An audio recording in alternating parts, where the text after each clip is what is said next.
I'm concerned about the truth. What does the evidence say? What does this evidence mean? And how reasonable are they when you really look at them?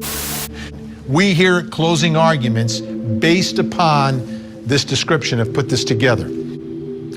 Abby was on her back, elbows were bent with her arms placed on her chest. Okay, there, a little bit of interpretation, however you interpret that. That's how we are, but it could be different, but it's something like that, I would think. Sources close to the investigation have provided me with drawings of what they say those images look like, the arrangement of those sticks. I have spoken to many investigators who were on the scene at the time who say the assumption was they were randomly placed. They did not see a pattern. They didn't see intentionality there. Characterized to me as being perhaps an abandoned effort to cover the bodies. Now, the other thing we have an image of is what was depicted on the tree. And it's described in this memorandum as being the letter F, a rune painted in blood. This is more accurate. Now, several of the investigators told me they thought that it was a perhaps partial handprint. Many investigators thought that it was a handprint or something that was just done during the commission of the crime and not intentionally placed there. Photographed, swabbed. Everything was photographed though, right? The scene had to be photographed at a minimum. At a minimum. The crime scene photos that I was sent, there were 4 of them. He asked me to delete the photos, and I did. Before I did delete them, I drew diagrams of what the sticks looked like. Anyone that tells you that those sticks were just randomly tossed on is full of shit. There's not one chance in hell that those are random. No chance that they were trying to hide the bodies with these sticks. No, not at all. No chance whatsoever. This is more accurate than the other sketches that we've seen.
Well, I just have to emphasize that I did not observe any of the photos. I only have the information that I read in the descriptions.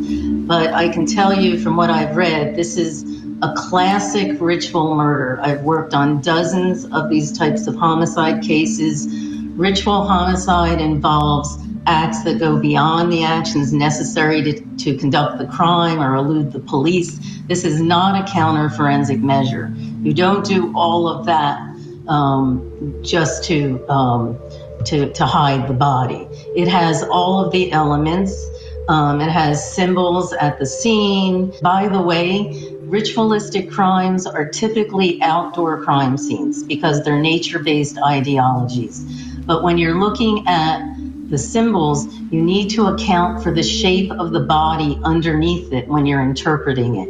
You're not just looking at the sticks. It can be the entire thing, and it has meaning to whoever did it. I really do not think it's random. The other thing is obviously the cause of death is significant.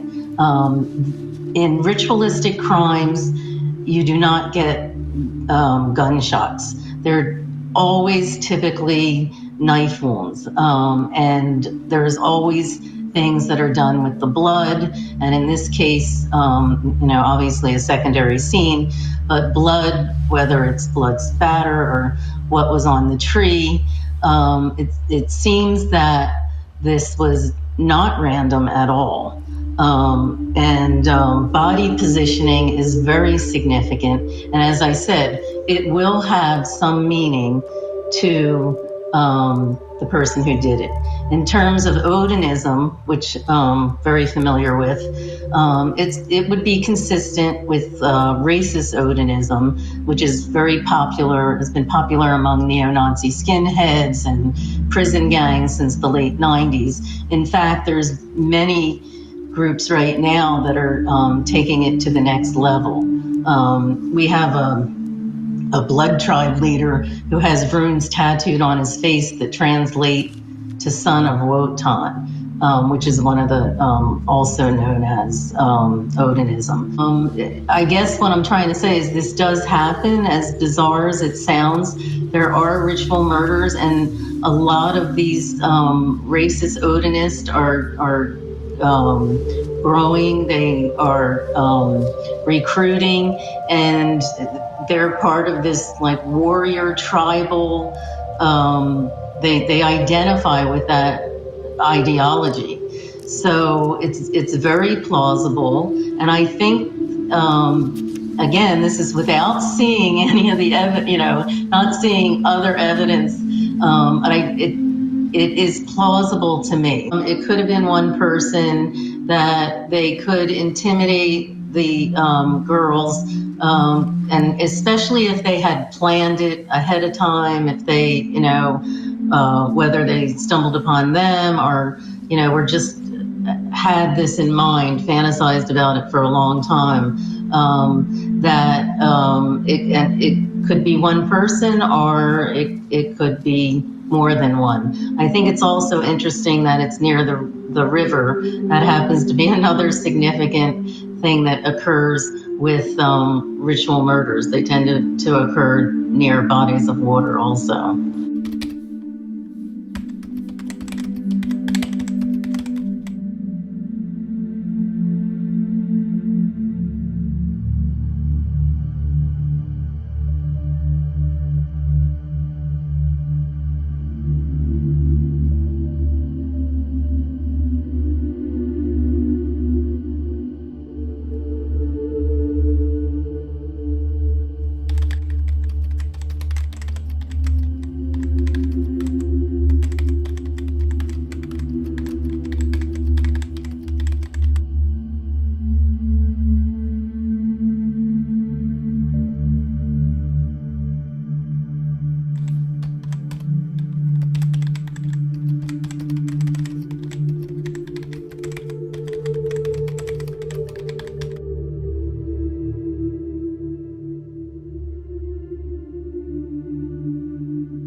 Profilers are veteran agents who receive specialized training in criminology and applied psychology. Retired FBI Special Agent John Douglas advanced the art of behavioral profiling for the FBI. He's learned that serial killers are acting out their fantasies of control and conquest. As Douglas slowly wins their trust, he takes them back to the scene of their crime. You finally get them talking, they start giving you that 1,000-yard stare. They're back 10 years ago, 20 years ago when they were perpetrating the crime, and they kind of lock into that 1,000-yard stare, and their memory is just so precise. And the fantasy is what keeps them going over and over and enables them to survive when they're incarcerated. So I got to tap into that. It takes time, but once I'm in there, I get tremendous information. There are different types of serial killer. They're very personal types of serial killers and the impersonal style and type of serial killer. The personal type of an offender wants to look in the eyes of the victim, and they want to spend hours, if at all possible, with their victims, being in a position of total control and domination. That's what really is going to turn them on. When you look at serial killers, you look at patterns as well as signature. Signature is something that the offender does. It's kind of repetitive behavior, but behavior that the subject has to do. It's more of a ritual. When creating a profile, Douglas needs to review all investigative materials, including preliminary police reports and crime scene photographs. You really need to have all the information relative to the victim. You have to do an analysis profile of the victim. You ask yourself the question, why was this victim the victim of this crime? And then you look at the way the crime was perpetrated, the low-risk crime or high-risk crime. When someone asks you a profile, what they're looking for are physical and behavioral characteristics, which includes age, race, sometimes body typing, educational level, occupational type. Sometimes it may include right down to the type of vehicle the person will be driving, may include the overall behavior of the subject, whether or not he's very, very rigid, obsessive compulsive on one extreme, to being very, very sloppy and careless on the other. And so it can include sometimes as many as 100 characteristics in the overall profile.